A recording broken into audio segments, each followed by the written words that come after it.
Kita kembali kuliah daring untuk pertemuan ke-6 ya, untuk analisis dan desain sistem. Karena minggu lalu sudah membahas tentang apa? Perencangan ya, perancangan sistem, bagaimana merancang sebuah sistem supaya tujuan dan implementasinya jelas. Untuk pertemuan kali ini kita akan membahas DFD, Data Flow Diagram.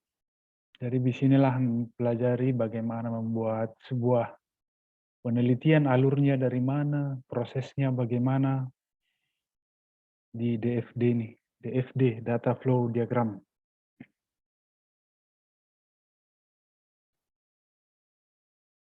Ini DFD, Data Flow Diagram. Namanya data, alur, baru diagramnya bagaimana, ataupun ada bentuk-bentuknya, bentuk segi persegi ada untuk proses, untuk kalau misalnya sekarang ada juga pengertiannya ini. DFD yaitu suatu gambaran grafis dari suatu sistem yang menggunakan bentuk simbol yang menggambarkan bagaimana data mengalir. Nah, itu menurut Schmicklet 2001. Bukan dikarang-karang ya, ada apanya, ada penelitinya. Ada yang menemukan proses itu menggunakan bentuk simbol. Itulah tadi ada berbentuk lingkaran, ada jajaran genjang, ada berbentuk start, ada end, suatu proses yang berkaitan. Baru yang kedua ada pengertian dapat digunakan untuk menggambar analisis maupun rancangan sistem yang mudah dikomunikasikan oleh pengembang ke pemakai atau pembuat program. Itulah pengertian kedua ya.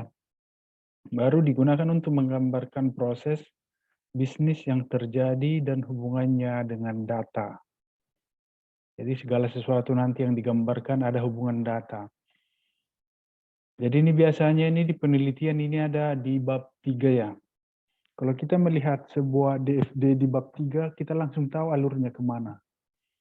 Memulainya dari mana, baru akhirnya bagaimana. Disitulah istilah metode.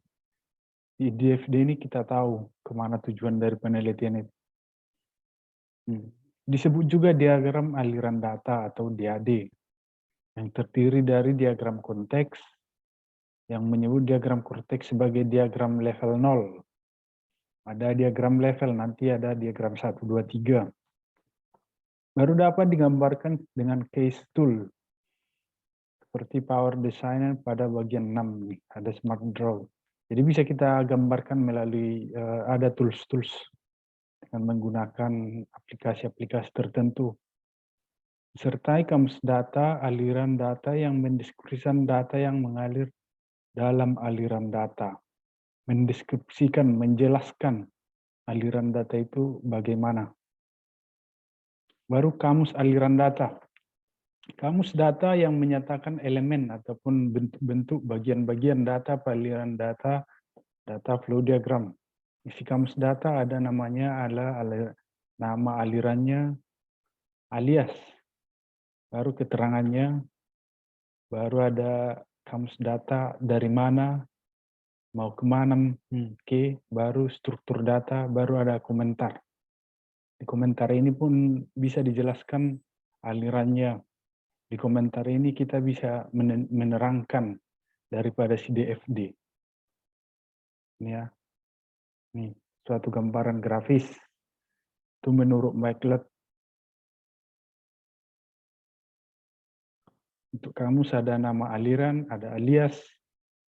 Alias itu panggilan lain selain nama induk, nama utama. Ada keterangan, ada dari mana, baru ada komentar. Inilah elemen dan simbol DFD.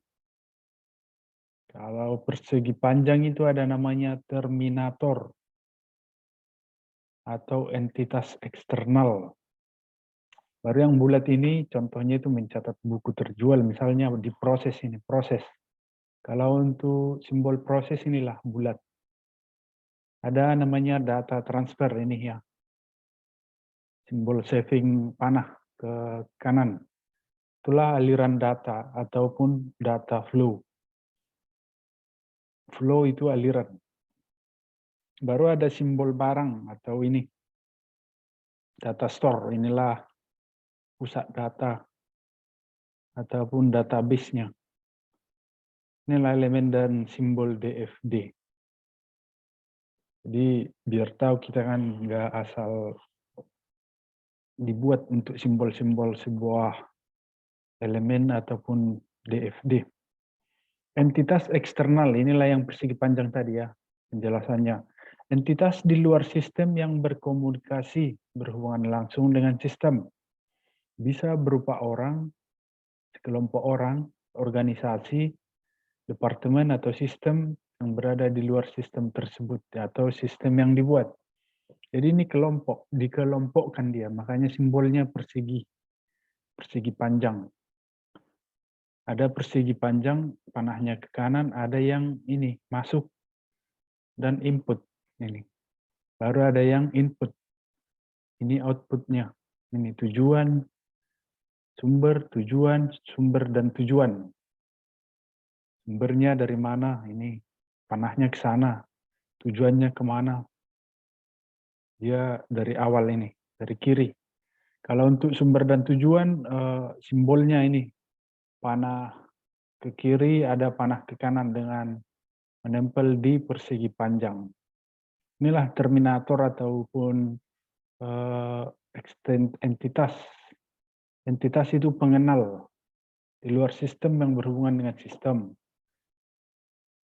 Bisa berupa orang, kelompok organisasi, departemen penjualan misalnya, departemen gudang, stok, banyak departemen dalam suatu sistem. Baru hal-hal yang diperhatikan pada sebuah terminator ataupun simbol itu alur data yang menghubungkan terminator dengan sistem. Jadi harus jelas panahnya kemana, tujuannya kemana. Menunjukkan hubungan sistem dengan dunia luar. Jadi yang pertama itu kalau misalnya itu struktur organisasi. Kalau kita mau melihat sebuah struktur organisasi ada panah ke kiri, ada putus-putus, ada panah langsung menyambung, itu ada pengertian masing-masing itu. Kalau misalnya ada putus-putus bisa berhubungan, tapi hanya perantara. Kalau tidak berhubungan ataupun panahnya full, tidak putus-putus, itu berarti dia bertanggung jawab langsung sama ke atasnya. Kalau putus-putus biasanya itu hanya koordinasi. Pengembang tidak dapat mengubah isi cara kerja prosedur yang berkaitan dengan terminator. Jadi kalau misalnya sebuah sistem sudah dirancang dengan alur data, programmer tidak bisa lagi mengubahnya. Karena udah diterapkan itu sistemnya, udah diterapkan caranya harus ini, cara kerjanya udah tidak bisa lagi diganggu-gugat. Baru hubungan yang ada antar terminator tidak digambarkan dalam DFD. Itu dia hal yang diperhatikan tentang terminator. Baru proses. Menggambar transformasi input menjadi output. Baru penanaman proses disesuaikan dengan proses kegiatan yang sedang dilakukan. Biasanya berupa kata kerja. Penanaman proses disesuaikan dengan proses kegiatan yang sedang dilakukan. Sesuaikan dulu yang sedang berjalan misalnya, sesuaikan dulu gambarannya bagaimana dengan yang harus diproses. Baru kemungkinan penggambaran. Inilah input satu dan output. Inilah satu input banyak output. Satu masukan tapi untuk penjualan marketingnya banyak. Inilah contoh kecilnya ya, contoh sederhananya. Satu manajernya banyak outputnya, banyak penjualnya, banyak marketingnya. Kalau ini satu input dan satu output, ini hanya satu penjual misalnya, satu marketingnya. Baru ini yang paling bawah, banyak input dan satu output. Ini biasanya ini karyawan Misalnya bagian produksi, ini banyak inputnya kan, banyak yang diproduksi, tapi untuk retailnya satu, penjualannya. Banyak input dan banyak output. Nih. Jadi ini sangat seimbang dia, seimbang. Pemasukan sama penjualan. Banyak input dan banyak output. Baru hal yang diperhatikan dalam proses penggambaran. Diperhatikan dalam penggambaran proses. Proses harus memiliki output dan input. Input dan output baru proses dapat dihubungkan dengan komponen terminator, data store, dan proses melalui alur data. Jadi kalau menggambarkan satu proses harus ada apanya nih ya, persyaratannya. Harus memiliki input dan output. Proses dapat dihubungkan dengan komponen terminator. Terminator tadi ini. Ini. Entitas ataupun terminator. Ini simbol-simbolnya tadi. Ada persegi panjang, panah kiri, ada persegi panjang, panah kanan, ada yang persegi panjang, panah kiri dan kanan. Menempel ke persegi panjang. Baru sistem bagian divisi departemen yang sedang dianalisis oleh profesional sistem digambarkan dengan proses. Dengan komponen tadi. Komponen persegi panjang, lingkaran, itulah yang digambarkan suatu divisi yang sedang dianalisis. Analisis sudah kita bahas kemarin. Baru data store. Digunakan untuk membuat model sekumpulan paket dan diberi nama dengan kata benda bersifat jamak. Data store dapat berupa file, database, ataupun pusat data. Kalau di jaringan komputer dia server. Jadi server itulah yang membagikan data ke klien. Dari sanalah si klien mengakses file, misalnya mau download KRS, KHS, ataupun nilai-nilai yang lainnya. Nilai semester, nilai mid semester ini. Jadi hampir sama itu dengan database ya. Data store dapat berupa database. Namanya store. Store berarti pusat dia. Departemen store katanya, baru pusat perbelanjaan. Kalau ini untuk data store, pusat data. Yang tersimpan di dalam disk, hard disk, atau bersifat manual seperti buku alamat, file, folder. Kalau sekarang nggak ada lagi dipakai nih, udah berupa server ataupun cloud sekarang. Cloud yang paling banyak sekarang digunakan itu penyimpanan cloud. Jadi dimanapun kita bisa mengaksesnya, dimanapun kita bisa membukanya. Hal yang harus diperhatikan tentang data store. Alur data dari proses menuju data store. Hal ini berarti data store berfungsi sebagai tempat tujuan penyimpanan suatu proses atau proses write. Alur data store ke proses. Hal ini berarti data store berfungsi sebagai sumber proses yang memerlukan data ataupun pembacaan. Proses read, proses pembacaan. Kalau yang atas tadi menuliskan, menyimpan. Penyimpanan ya, kalau dibilang write, menyimpan. Makanya kalau ada namanya RAM komputer, read only memory room. Jadi dia hanya membaca sebentar. Makanya kalau tiba-tiba ada mati lampu restart, itu tidak tersimpan karena hanya read only, hanya membaca sementara. Jadi inilah namanya proses write berarti menulis, proses read memerlukan sebagai sumber atau proses memerlukan data. Baru yang ketiga hal yang harus diperhatikan tentang data store itu alur data dalam proses menuju data store dan sebaliknya berarti berfungsi dengan sumber tujuan. Tujuannya kemana? Jelas. Baru penggambaran create, read, dan update pada data store. Ini ya penjelasan dari sini. Inilah gambarannya. Membuat, membaca, dan mengupdate pada data. Sama itu kalau kita mengupdate KTP, misalnya dari menikah, belum menikah, dari janda menjadi duda, inilah bersama itu membaca, menulis update data pada store. Inilah proses menuliskannya. Inilah proses read. Ada masukan output ke proses tadi, ke terminator. Untuk proses read, ada di sini dari terminator ini yang persegi panjang diproses. Dimasukkan data itu. Ini biar diproses. Baru hasilnya inilah proses update. Kita bisa mengaksesnya. Ini ada keluar ke sana, panah, ada masuk. Jadi ada timbal baliknya. Bisa juga nanti ini kan, makanya dibuat panah kemari. Berarti yang proses write ini masih bisa membacanya. Itu ada timbal baliknya ataupun feedback-nya. Itulah proses penggambaran untuk data store. Baru aliran data atau alur. Digunakan untuk menerangkan perpindahan data paket dari satu paket ke bagian yang lain. Jadi itulah fungsi panah-panah ini ya. Kita tahu perpindahannya. Oh, dari sini kemari lagi masuk. Dari sini baru ada timbal baliknya.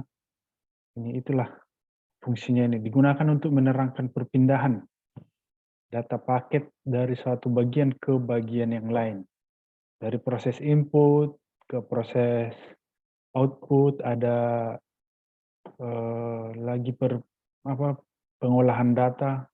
Kita tahu karena ada proses ini. Perpindahannya jelas. Dapat berupa kata, pesan, formulir, atau informasi. Penjelasannya dapat berupa kata. Baru konsep tentang aliran data. Ini ada 4. Dan gambarnya ada di sini, kalau kurang jelas nanti dibaca. Paket of data atau dua data atau lebih mengalir pada sumber dan tujuan yang sama dan memiliki hubungan. Ini paket data of data. Dua data atau lebih. Jadi kalau maksudnya ini dua data atau lebih tapi tujuan dan memiliki hubungan. Yang sama itu misalnya data nama, NIM, alamat. Itu kan udah dua atau lebih data itu. Tapi tujuan yang sama itu merupakan sumber-sumber dari sebuah identitas.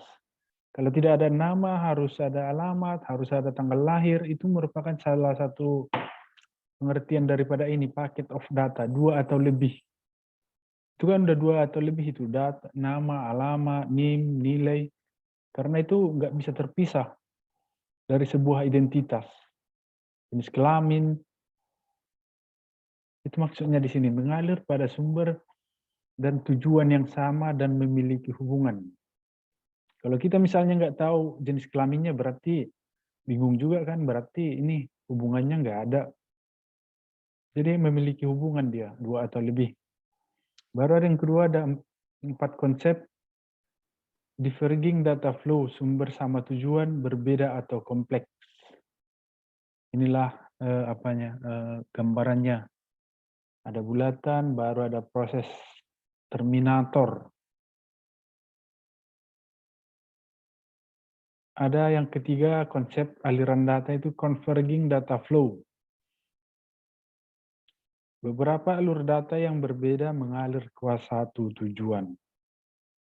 Jadi kalau tujuan itu ini, digambarkan ya, yang bulat ini.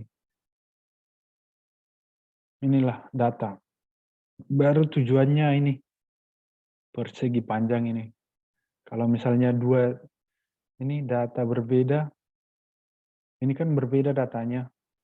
Yang bulat ini dua, tapi tujuan sama. Ini satu tujuan, tapi tujuannya berbeda, dua. Kalau yang keempat terakhir itu sumber dan tujuan, data harus dihubungkan pada proses, baik dari maupun yang menuju proses. Inilah gambarannya. Dari proses ini ke proses. Dari data proses ke proses. Baru inilah yang terakhir dari konsep Inilah 4 konsep aliran data. Yang pertama paket, diverging data flow, converging, baru sumber dan tujuan.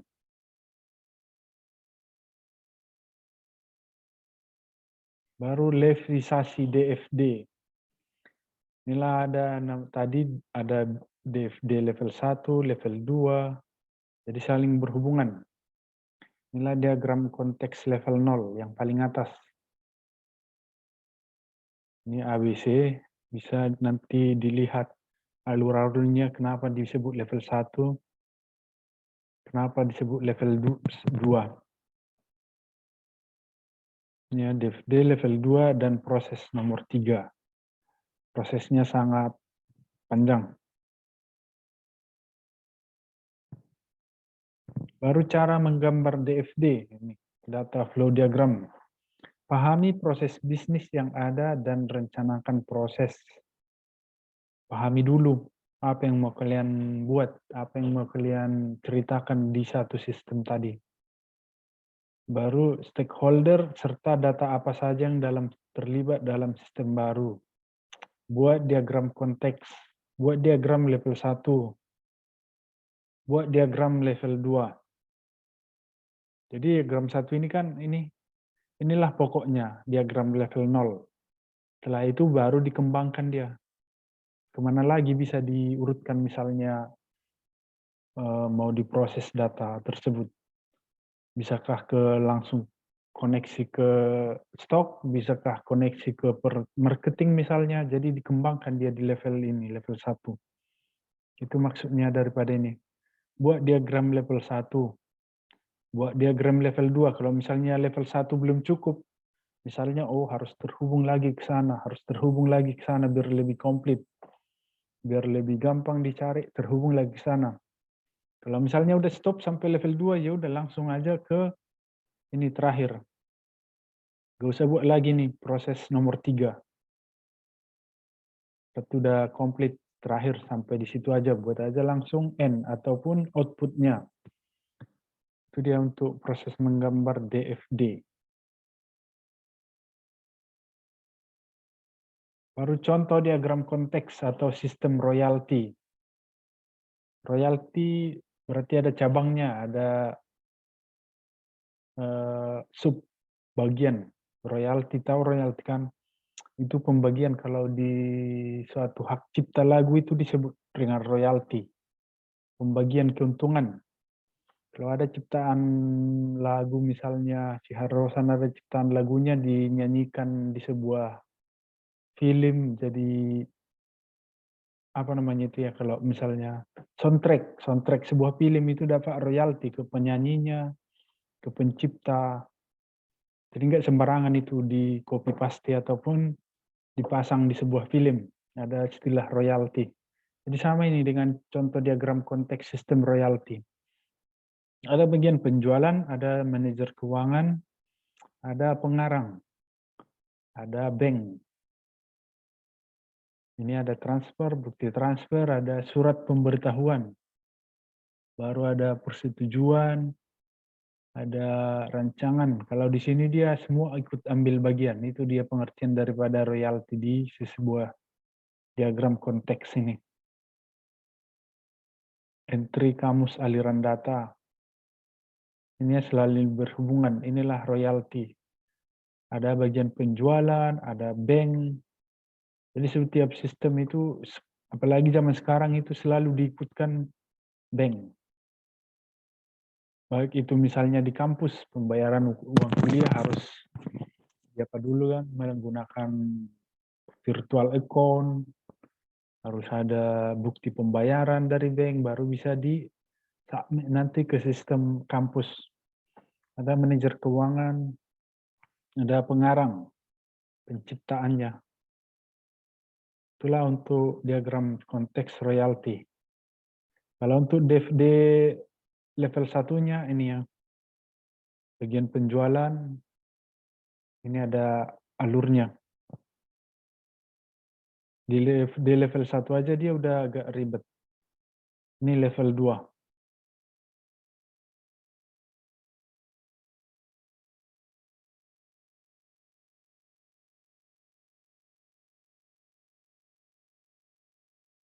DFD level 2. Untuk sistem royalti proses pembayaran. Inilah penyelesaian daripada contoh ini ya, diagram royalti. Jadi misalnya nanti pertemuan ke-6 ada tugas, buatlah contoh, selesaikanlah diagram konteks sistem ini. Udah bisa lah. Nanti buatlah level 1. Nanti baca aja ini ya. Kalau misalnya bagian penjualan. Bagian penjualan. Ini penjualan itu alurnya kemana? Bagian manajer ini. Inilah level 1-nya. Manajer keuangan. Baru untuk DFD level kedua sistem loyalty proses pembayaran ini. Ini contohnya aja ya ini. Yang 3 kolom ini.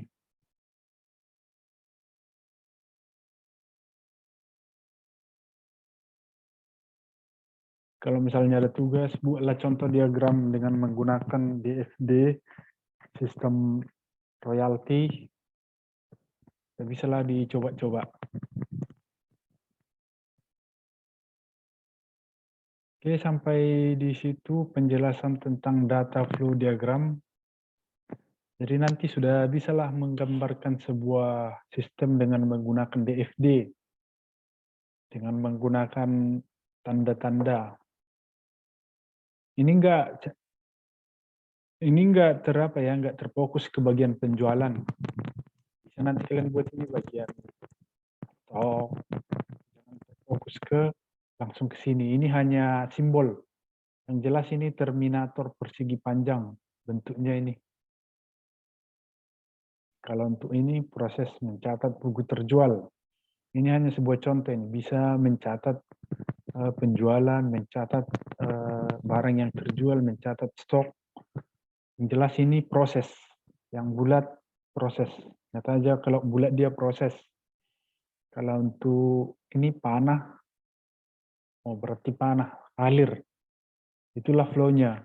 Dari sanalah mengalir. Datanya mau kemana? Mau ke input kah? Mau ke proses kah? Mau ke output kah ini? Proses.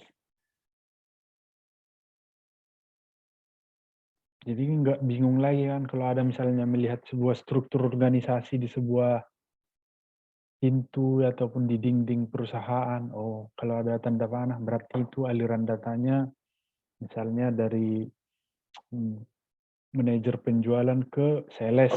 Ada panahnya langsung. Oh, berarti dia yang memerintahkan. Dia yang mengatur aliran data ke sana. Inilah simbolnya kalau barang ini. Entitas eksternal.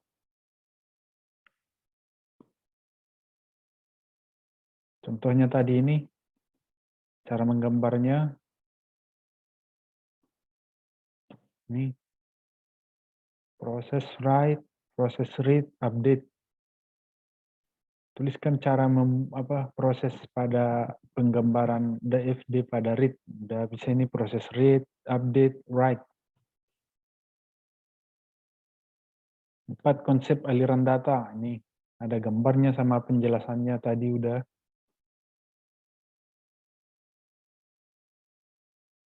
Jadi ini sangat-sangat penting dalam analisis data, data flow diagram, DFD, gambaran. Setelah kita analisis, kita rencanakan, buatlah DFD-nya. Hampir semua penelitian sekarang menggunakan DFD, data flow diagram. Oke, ada yang mau ditanya di sini? Pak Komting. Mana kabarmu Pak Komting? Baik, Pak. Ardi, mana nih Ardi ini nggak jelas undangannya? Kenapa, Pak? Udah seminggu ya kan hari.